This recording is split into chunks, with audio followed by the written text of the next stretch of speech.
Welcome to Behind the Curtain IMO. I'm Betsy Jordan, and this is the election series finale. There are 3 parts. When I get into talking about the Middle East, it always is layer upon layer.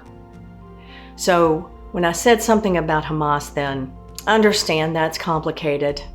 And going through the whole series, you'll get some things behind the curtain. But that has evolved into where we are right now, which is still calling for a ceasefire and still providing humanitarian aid to Gaza.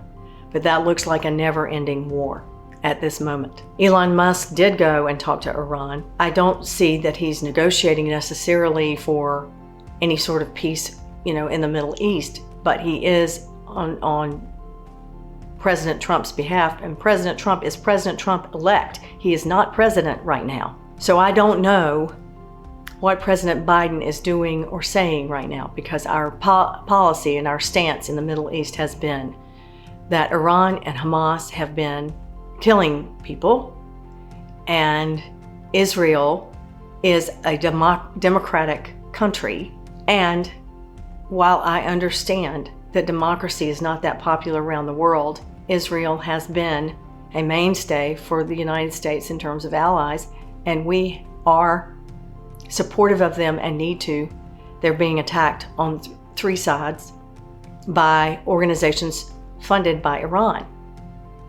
And so you have to trace it back to Iran, and it's not going to be as simple as negotiating a treaty with Iran. Something needs to be done about Palestine where we assure Israeli safety and we assure Palestinian safety. And we may not be the people to do that. They may look to someone else to do that. And when I say someone else, their only alternative is Hamas and Iran. There is no other organized group that is strong enough to defend that territory. But Netanyahu will be up for international war crimes because he did know about the Hamas attack beforehand, even though it was horrific. He will also be up for international war crimes because he continued to allow West Bank incursion, and he continued to attack innocents and then not provide avenues for humanitarian aid. So those of you who support Netanyahu and Israel understand that that will happen if it's not already happening, and that Israel will be encouraged to bring their people back. But in wartime, when you take territory, it usually ends up going to the victor. To the victor go the spoils. So we will see what is negotiated. But I pray for peace. So President Biden, I know you can't do what I was suggesting that you do, which is withhold funding and tell Netanyahu to have at it. Have at the territory, because the Palestinians are not going to lean on the United States, and they're not going to lean on Israel because they don't trust you. They don't trust either one, the United States or Israel, to protect them.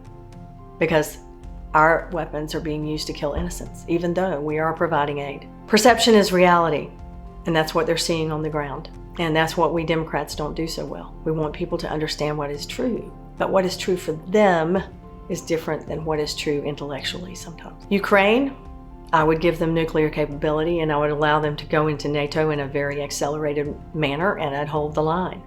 Otherwise, Russia's going to take all of Eastern Europe. That's my prediction. My wish list for President Trump is that he would find a way, this is also not going to happen, but that he would find a way to apologize to women in America. I can speak for women in America because I am one. There are a lot of other groups I think he should apologize to in terms of the way he's talked about us. Because I know people who know him, and he doesn't talk to them the same way he talks to the American people. So I have sensed a softening since his life was threatened. Not softened enough that he didn't attack Kamala for being a woman and for being black the very next week, which actually my request of President Trump is that he apologize to women.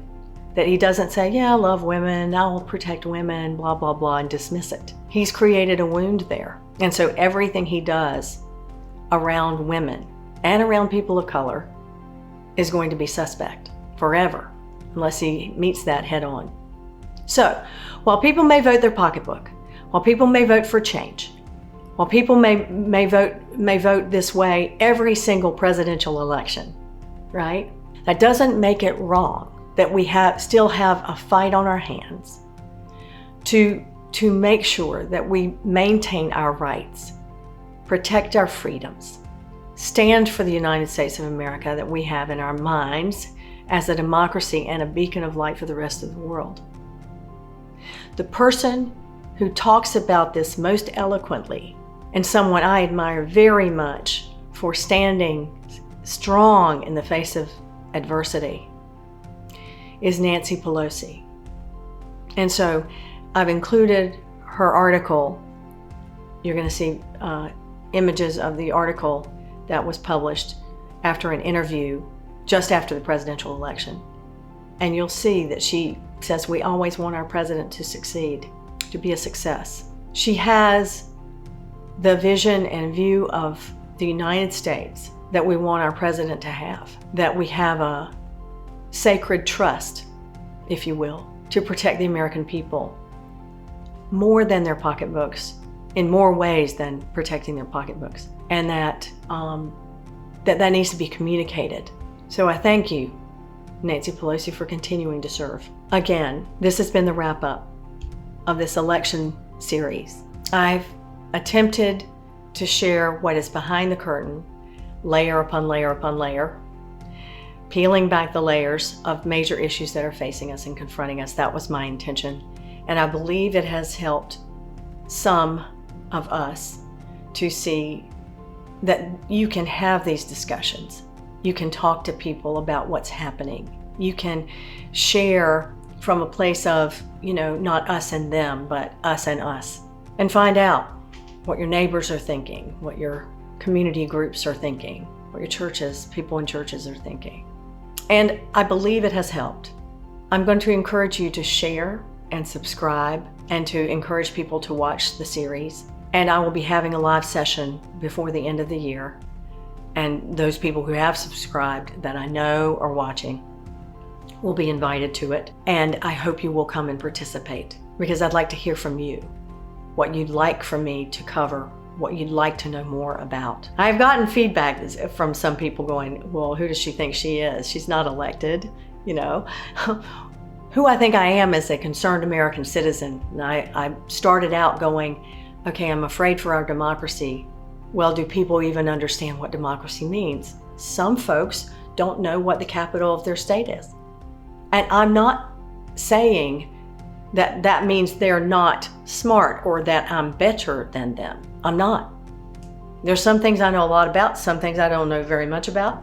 And honestly, I've been bringing as much of my experience as a coach to the table as well, so that I encourage you not to be victimized, so that I encourage you not to get caught in your feelings, but stay committed to what you're committed to. That I encourage, as Kamala did, you to maintain that there are things and reasons why your voice needs to be heard. So why do I do this? I do this because I can and because it's needed. And if you have a message to share and you think that this would be something that would be helpful to your neighbor or your friends, the extended world, then please do it. Get out there, talk, speak. I've done my best to be as accurate as I could be, and then share my perspective on those things that I knew to be true.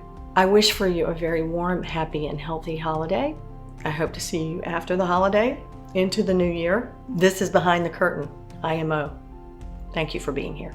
This has been Behind the Curtain IMO, the election series finale. Thank you for being here.